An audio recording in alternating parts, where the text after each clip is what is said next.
Sir जैसे आपने पीएमएलएन के लिए जो है गाने गाए हैं, आपको पीटीआई की जानिब से ऑफ़र हुई थी कि हमारे लिए भी सर कोई गाना गाएं, कोई तराना इस तरह से बनाएं? PMLN जो है, मैंने उसके साथ बहुत काम किया। जब एटॉमिक पावर बना पाकिस्तान में, जो पहला धमाका हुआ 1998 में, तो I was only artist over there. जब हमारे मुल्क को मियां मोहम्मद नवाज शरीफ साहब ने एक एटॉमिक पावर बनाया, उनको जो बिल क्लिंटन थे उनको 5 फ़ोन किए कि आप ये धमाका ना करें, $5 बिलियन ऑफ़र की, बट उन्होंने कहा कि नहीं, मैं ये करूँगा। तो मैं समझता हूँ कि पाकिस्तान की जो इंफ्रास्ट्रक्चर है उसमें PMLN का बहुत ज़्यादा हाथ है।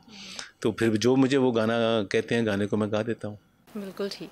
तो पीटीआई की जानिब से कोई इस तरह की ऑफ़र कराई गई हो कि सर आप, क्योंकि you are one of the best singers of Pakistan, कहा गया हो कि सर आप हमारे लिए भी?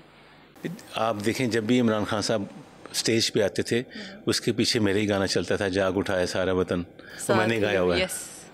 तो आप उनका कोई भी एंट्री देख लो, मेरे गाने के बगैर नहीं थी। अच्छा, तो सर ये एक एस्टॉनिशिंग बात है कि आपके, क्योंकि आर्टिस्ट जो होता है ना, पूरे पाकिस्तान का होता है, किसी एक उसका तो नहीं होता ना। ऐसे ही सर आपके पासपोर्ट पे नेशनल सिंगर ऑफ पाकिस्तान जो है वो दर्ज है, तो ये हर सिंगर के पासपोर्ट पे दर्ज होता है या सिर्फ स्पेसिफिक, या जिसको नवाजा जाता है? फॉर इंस्टेंस, या आपको किसी सर्टेन पार्टी के साथ आपकी अफिलिएशन थी कि जिसकी वजह से ऐसा नहीं था? क्योंकि जब एटॉमिक पावर बना पाकिस्तान में, तो मैंने 1700 किलोमीटर बाई रोड सफ़र किया और अपने पाकिस्तान के परचम को जगह जगह लेके खड़े होके लोगों को इकट्ठा करके इस परचम के साए तले यूनिटी का पैगाम दिया। तो वो बहुत क्रूशल टाइम था पाकिस्तान की जो थी, क्योंकि अभी जो बच्चे 24 साल के हैं उनको ये नहीं पता कि मैंने क्या किया इस पाकिस्तान के लिए। तो अगर वो हिस्ट्री को देखेंगे तो मैंने 1700 kilometre by road, Peshawar to Chagi जी, बाई रोड। तो फिर जब मैंने वो जब धमाका हुआ, तो फिर 23 मार्च को तजदीद अहद हुआ था मिंटो पार्क में। फिर मुझे चेयरमैन पीटीवी थे उस दौर के, परवेज़ रशीद साहब, उन्होंने मुझे नेशनल सिंगर ऑफ पाकिस्तान। अच्छा, ये अवामी सवाल है। कहते हैं कि पीएमएलएन के साथ जो अफिलिएट होता है, चाहे वो वर्कर हो, चाहे वो किसी भी तरह का सिंगर, क्योंकि आप तो you are one of the most famous singer of Pakistan, उनको काफ़ी नवाजा जाता है। तो ये आवाम की जानिब से सवाल है कि सर आपको कितना नवाजा गया? मैंने तो एक कभी पानी का गिलास नहीं पिया किसी से। अच्छा, ये मैं आपके इस पॉडकास्ट में कह रहा हूँ। और ना मैंने कोई आज तक फेवर लिया किसी से। I am on a giving end. तो मैं गिवर हूँ, मैं टेकर नहीं हूँ। You are a giver, you are not a taker. Yes. और मैंने आज तक कभी, मैं दावे से कहता हूँ आपके प्रोग्राम से, मैंने PMLN से कभी आज तक कुछ नहीं मांगा। बिल्कुल ठीक। तो सर आपके लग्जरियस लाइफस्टाइल के बारे में आप काफ़ी सोशल मीडिया पर जो है आपकी न्यूज़ गर्दिश कर रही होती है, you have a very luxurious lifestyle, तो उसको कैसे मेंटेन करते हैं? क्योंकि रिसेंटली मैंने देखा है आपका कोई ऐसा हिट गाना मेरी नज़रों के सामने से गुजरा नहीं है, तो किस तरह से उस लग्जरियस लाइफस्टाइल को आप मेंटेन कर रहे हैं? एक्चुअली मैंने बोला आपको, मैं बिजनेसमैन पहले हूँ। सिंगर तो मैं, अल्लाह ने मुझे नवाज दिया। किस तरह का बिजनेस करते हैं? I do lot of business. मैं प्रॉपर्टी का भी करता हूँ, मैंने ज्वेलरी का बिजनेस भी किया, मैंने बुटीक्स भी बनाई, तो मैं बिजनेस करता रहता हूँ। तो गुज़िश्ता साल आपने कितना टैक्स पे किया? मैं 92 से टैक्स दे रहा हूँ और आज तक दे रहा हूँ। शायद 92 कोई फिगर अगर आप बताएं कि मैंने गुज़िश्ता साल जो है इतना टैक्स पे किया था? आई थिंक मेरा 50 लाख था। 50 लाख, ठीक हो गया।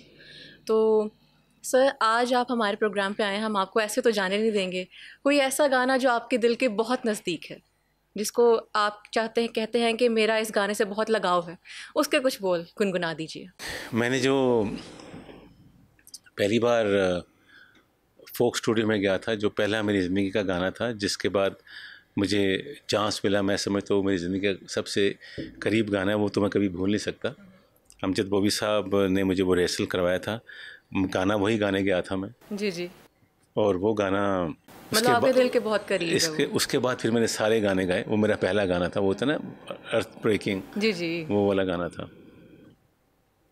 आपको सुना देते हैं। ये बॉबी साहब ने मुझे ज़मीन पे बिठा के रिहर्सल करवाया था, आज आपको सुना देते हैं। साथी मेरे तेरे बिना थे ख्वाब सोने मेरे, आजा बसा ले एक दिल का नगर, जिसमें करे सारा जीवन बसर। साथी मेरे साथी मेरे। बहुत सुरीली आवाज़ है आपकी सर, बहुत शुक्रिया आपके वक्त का।